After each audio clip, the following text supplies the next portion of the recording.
Welcome to Cashflow Positive, the channel that's all about helping you improve your financial literacy and make smarter money decisions. Our mission is to uplift you on your financial journey, providing you with the tools and knowledge to navigate the world of finance. We'll demystify complex concepts, share practical advice, and offer insights on the art of money saving. So whether you're a seasoned investor or just starting out, we've got something for you. In today's video, we're going to explore 10 practical tips to help you save money. Our first tip is to track your expenses. Now you may wonder, why is this important? Think of it this way. If you don't know where your money is going, how can you effectively save? It's like trying to reach a destination without knowing the path. You may eventually get there, but it will be a lot more challenging and time-consuming. Tracking your expenses is like having a map for your financial journey. It allows you to see where your money is going and identifies areas where you could potentially cut back. For instance, you may discover that you're spending far too much on dining out or online shopping. Once you have this knowledge, you can make adjustments to your spending habits and start saving more. Consider using a simple spreadsheet or a budgeting app to monitor your expenses. Write down or input every dollar you spend. This might seem tedious at first, but it will become second nature over time. And remember, every little bit counts. Those seemingly insignificant daily coffee runs or monthly subscriptions can add up over time, eating into your potential savings. Don't underestimate the power of tracking your expenses. It's a small step that can lead to significant savings. By gaining a clear understanding of your spending habits, you can take control of your finances and start steering your money in the right direction. Understanding your spending habits is the first step towards saving money. Tip number 2 is to create a budget. Now, what is a budget? Think of it as a financial GPS. It's a tool that guides you on your journey to financial success. Just like you'd plan a road trip, you need to plan your financial journey too. And that's where a budget comes into play. A budget is more than just tracking your income and expenses. It's about understanding your financial habits, identifying areas where you can save, and making sure your money is working for you. It's about gaining control over your finances and ensuring that your hard-earned money is going towards what truly matters to you. Imagine walking into a store without a shopping list. You're likely to end up with a cart full of items you didn't plan for, right? That's exactly what happens when you don't have a budget. You might find yourself spending on things you don't need instead of saving for that dream vacation or paying off your student loans. Creating a budget might sound intimidating, but it's not. It's as simple as listing down your income and expenses and then planning how you want to allocate your money. Remember, a budget is not about restricting yourself. It's about making informed decisions and getting the most out of your money. In a nutshell, budgeting is like a financial fitness routine. It keeps your finances healthy, helps you achieve your financial goals, and brings you one step closer to financial freedom. A budget is your roadmap to financial success. Our third tip is to eliminate debt. Now, this might seem easier said than done, but believe us, it's a game changer. Debt, whether it's credit card debt, student loans, or a mortgage, can be a significant drain on your personal finances. It's like carrying a heavy backpack up a steep hill. It slows you down and makes the climb that much harder. Let's put it simply. Every time you make a debt payment, a portion of that money goes toward interest. This is money that you're essentially just giving away. It's not helping you grow your wealth, and it's not going into your savings. It's just gone. Now, imagine what could happen if you start chipping away at that debt. As you reduce the amount you owe, you also reduce the amount of interest you have to pay. This means more of your money stays in your pocket. And what can you do with that money? That's right, you can save it. So how do you start eliminating debt? It can be as simple as making extra payments when you can, or as strategic as targeting high-interest debts first. The key is to remain consistent and focused. It's a long journey, but every step you take brings you closer to financial freedom. Remember, every dollar you're not paying in interest is a dollar you can save. Scene script. Tip number 4 is to automate your savings. Imagine having a personal financial assistant working around the clock to ensure you're always saving money. Well, that's what automating your savings does for you. It's a simple yet effective strategy that ensures you're consistently putting money away for a rainy day. With the ease of online banking, you can set up automatic transfers from your checking account to your savings account. You can decide on the amount and the frequency, whether it's every paycheck, once a month, or even weekly. The key here is consistency. Now, why is this so effective? Because it takes the decision out of your hands. It's easy to tell yourself you'll save what's left at the end of the month.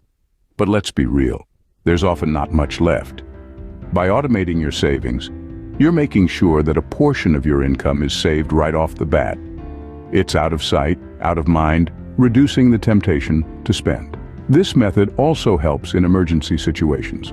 Having a nest egg that's been growing automatically can be a lifesaver when unexpected costs arise. It's a cushion that softens financial blows. Remember, when you automate your savings, you're not taking money away from yourself. You're simply moving it from your present pocket to your future one. It's an investment in your future financial security. Automating your savings is like paying your future self. Our fifth tip is to cut the cable. It's easy to overlook, but cable television can be a significant drain on your finances. The average monthly cable bill can run into hundreds of dollars, and for what? An endless parade of channels, many of which you probably never watch. Now let's consider the alternatives. Online streaming services have revolutionized the way we consume media. Platforms like Netflix, Amazon Prime, and Hulu offer a vast array of shows and movies at a fraction of the cost of traditional cable. For just a few dollars a month, you can access thousands of hours of content whenever and wherever you want. Perhaps you're thinking, but what about live sports or news? Well, many streaming platforms now offer live options as well. And for those that don't, there are standalone services that cater specifically to these needs, often at a lower cost than cable.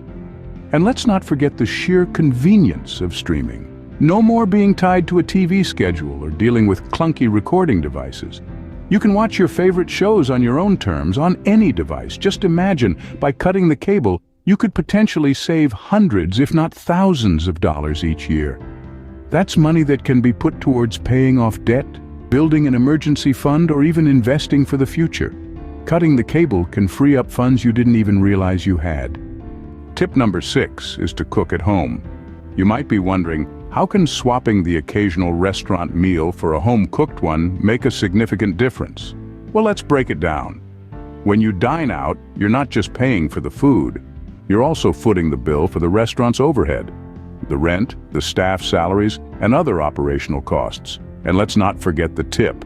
This all adds up, making your meal considerably more expensive than its home-cooked counterpart. Now consider the alternative: cooking at home. When you cook, you're in charge. You can choose ingredients that are both economical and nutritious. You can whip up meals in bulk and save leftovers for later, stretching your dollar even further. And the best part? No hidden costs or surprise charges. Over time, these savings can really stack up. Imagine saving even just $20 a week by cooking at home instead of dining out. Over a year, that's over $1,000 back in your pocket. But the benefits don't stop at savings. Cooking at home also gives you control over what goes into your meals. You can cater to dietary needs, experiment with flavors, and create dishes that you truly enjoy. So, the next time you're about to order takeout or head to a restaurant, consider this. The money you save by cooking at home could be contributing to your financial freedom. Cooking at home is not just healthier, but also lighter on your wallet. Our 7th tip is to shop smart. Now, this doesn't mean you should start hoarding or limiting yourself to a strict diet of ramen noodles. It's about making informed decisions and getting the most value for your money. One smart way to shop is buying in bulk. Basic items like rice, pasta, and toilet paper are often cheaper when bought in larger quantities. However, be mindful of your consumption habits and storage space. Buying a year's supply of perishable goods might not be the best idea. Another savvy method is using coupons. Coupons are essentially free money. They might seem like a hassle, but even a few cents saved here and there can add up over time.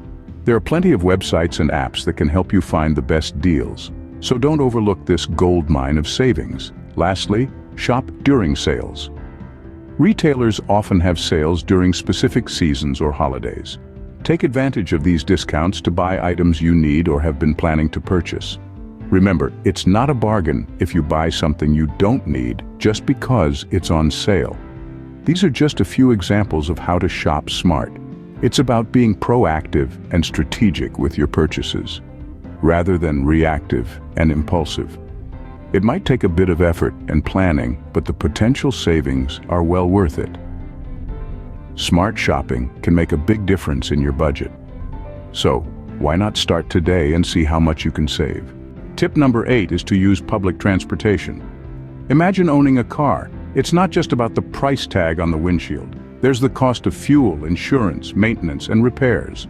And let's not forget about depreciation, the invisible force that's constantly eroding your vehicle's value over time. Now consider the alternative, using public transportation, whether it's a bus, a train, a tram, or a subway. In most cities, a monthly pass for unlimited rides is just a fraction of what you'd spend on a car. And what about those times when public transportation doesn't quite cut it? Well, there's always biking, walking, or even carpooling. These options not only save you money, but also keep you active and healthy. But we're not done yet. There's another benefit to public transportation that's often overlooked: time. When you're not behind the wheel, you're free to use your commute for other things. Maybe you can catch up on some reading, or plan your day, or just relax and enjoy the ride. So let's recap. By using public transportation, you can save on fuel, insurance, maintenance, and depreciation. You can stay active, make better use of your time, and reduce your carbon footprint. It's a win-win-win situation. Choosing public transportation is both eco-friendly and budget-friendly. Our 9th tip is to buy second-hand. Embracing the second-hand market can be a game-changer for your savings. It's like a treasure hunt where you can find quality items at a fraction of the original price. From clothes and furniture to electronics and vehicles, the world of second-hand goods is vast and varied. But how can you ensure you're getting quality items when buying second-hand? The first step is to know where to look. Thrift stores, garage sales, and online marketplaces like eBay or Craigslist can be gold mines for discounted goods. You can also check out local auctions and estate sales, especially in upscale neighborhoods where you might find high-end items at low-end prices. The key here is to be patient and persistent. You may not always find what you're looking for on your first try, but with time and diligence, you're likely to stumble upon some great deals. It's also crucial to inspect items carefully before purchasing. Check for any signs of wear and tear, ask for any warranties or manuals, and always test electronics on the spot.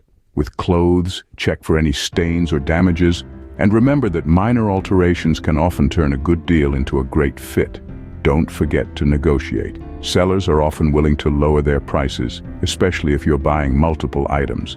This is where your bartering skills can come in handy and further boost your savings. Buying secondhand is a savvy way to save. And beyond just saving money, it's also a great way to recycle and reduce waste, making it a win-win scenario for both your wallet and the planet. And finally, our 10th tip is to take on DIY projects. It might seem daunting at first, but let me assure you, there's a certain charm in doing things yourself. Not just that, it's also a fantastic way to save money. Think about it. Each time you hire a professional for a task you could potentially do yourself, you're paying for their time, their expertise, and often their overhead costs. For instance, let's consider home improvements. By learning to paint your own walls, fix a leaky faucet, or even install a new door, you could save hundreds or even thousands of dollars. The internet is a treasure trove of tutorials and step-by-step guides on almost anything you can think of. It's like having a free tutor at your disposal, 24/7. And it's not just about home repairs. Think about the last time you bought a piece of furniture. Could you have made it yourself for less? How about those expensive birthday gifts or holiday decorations? With a little creativity and effort, you can create personalized, unique items that not only save you money, but also add a special touch. But remember, DIY doesn't mean you have to do everything yourself. For tasks that require specialized skills, or could potentially be dangerous, it's always better to hire a professional. So the next time you're faced with a task, ask yourself, can I do this myself? You might be surprised by your own capabilities. DIY is not just a hobby, it's a money saver. So there you have it, 10 practical tips to help you save money. From tracking your expenses, creating a budget, eliminating debt, and automating savings to cutting the cable, cooking at home, shopping smart, using public transportation, buying secondhand, and tackling DIY projects. Each of these strategies can help you make the most of your hard-earned cash. If you found this video helpful, please subscribe to Cashflow Positive for more financial advice and give this video a thumbs up. Thanks for watching.